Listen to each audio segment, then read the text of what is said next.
Alam po yung dalawang napakahalaga na proposed bill ni Congressman Sandro Marcos ng Ilocos, anak ni Pangulong Marcos, na tanggalin na yung travel tax at saka po yung no work no pay. Sa halip na tulungan ng iba, binabanatan pa, sinisiraan pa. Alam ba ninyo na napakalaking tulong nun sa mamamayang Pilipino na mahirap ang buhay pero gustong mag-travel, okay? Nagtatrabaho kahit may sakit para kumita, kumpara naman dun sa wala naman sakit pero hindi nagtatrabaho, tuloy ang sweldo. So unahin natin yung no work no pay. Napakaganda po niyan kung magiging batas para i-apply sa mga mambabatas. Kasi sa pribadong sektor, ginagawa na yan eh. Di ba? Excuse me. Pag hindi ka regular employees sa pribadong sektor, no work, no pay. Sa gobyerno, pag contractual, ganun din, no work, no pay din. So, kung nagagawa sa pangkaraniwang mamamayan, bakit hindi nagagawa sa mga politiko? Kaya, isinulong ni Congressman Marcos ang proposed bill, no work, no pay, para maging parehas naman. Kasi pera yun ng bayan. Ang sinusweldo ng mga hindi pumapasok na congressman at senador. Pero tuloy ang sweldo. Sabi ni Congressman Marcos, wala siyang pinatatamaan dyan. Hindi ibig sabihin yan dahil hindi pumapasok yung pamilyang Duterte sa Kongreso. By the way, dalawa ang Congressman Duterte na mukhang bihirang pumasok. At siyempre yung controversial na Bato de la Rosa na wala pa ng November, wala man lang paalam. Pero tuloy ang sweldo nila. So sabi ni Congressman Marcos, hindi yun ang pinatatamaan niya. Gusto lang niya maging batas para sa mga susunod na panahon. Susunod na pagkakataon. Hindi na maulit. Ang tuloy-tuloy ang sweldo ng mga hindi pumapasok. Alam ba niyo, maraming congressman ang gumagawa niyan. 3 araw na lang ang trabaho nila sa 1 linggo, hindi pumapasok. Wala sa probinsya, sasabihin pag ng mga staff niya sa probinsya, nasa Kongreso. Pero wala naman sa Kongreso. Pag wala sa Kongreso, sasabihin, nasa probinsya. Wala naman. Alam ko na saan? Nagbi-business, nagtatravel, o ang kinakakaabalahan yung sariling hanap buhay. Hindi yung paglilingkod. Sa totoo lang po, marami. Excuse me. Maraming gumagawa niya noong araw pa. Na talagang lugin-lugi ang mamamayang Pilipino may-ari ng pera. Isipin mo naman, mahigit na 300,000 piso ang sweldo ng isang congressman. Tapos pag hindi pumapasok, di ba talong-talo tayo doon? Maliit pa yun ay yung allowance nun at gastusin ng kanyang opisina. Lahat ng gastos ng isang congressman, milyon sa isang buwan. Tapos hindi pumapasok. Nasaan ang katarungan doon? Kaya tamang-tama yung no work, no pay proposed bill ni Congressman Marcos. Pero tulad na sinabi ko kanina, binabanatan pa ng iba. Talagang kakaiba yung mga Pilipino talaga.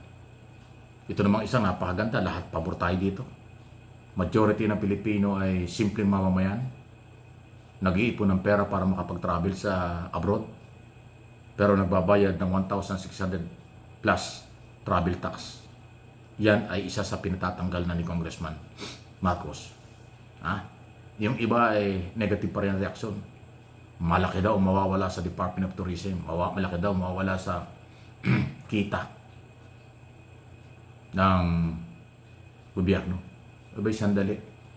Kung kita-kita, malaki ang kinikita ng gobyerno sa taong bayan. Malaki ang binabayarang buwis sa napakaraming bayaring buwis ng mamamayang Pilipino. Lahat ng pagkain may tax, inumin may tax, rental sa bahay may tax, lahat ng mga binibili natin may buwis. Pati ba naman yung pagka-travel magbubuwis pa? Di ba para tayong hinuhold up na ng matagal ng panahon? Hindi naisip ito ng mga nakaraang gobyerno.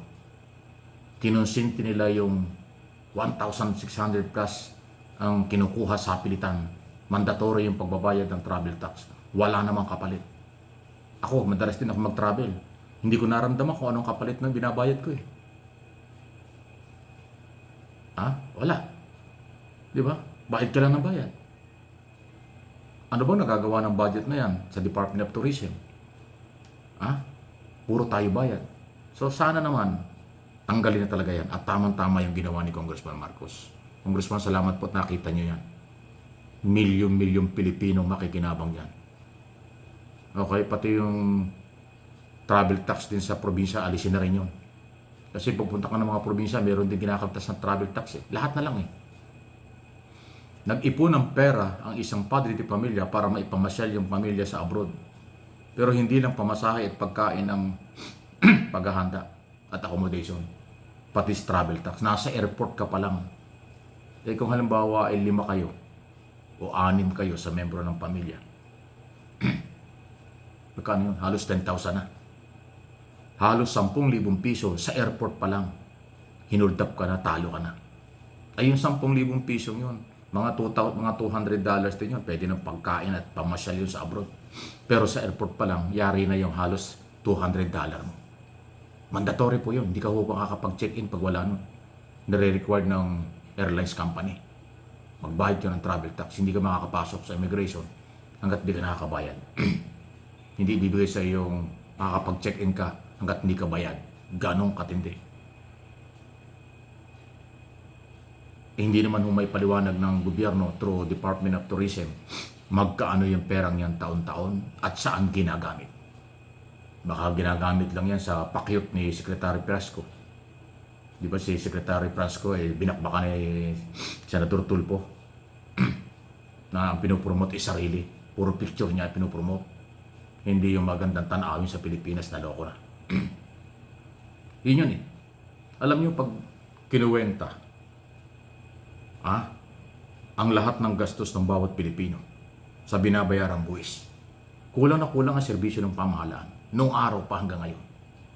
Kaya itong galaw ng mga Marcos na baguhin na ito ay magandang balita para sa mga Pilipino.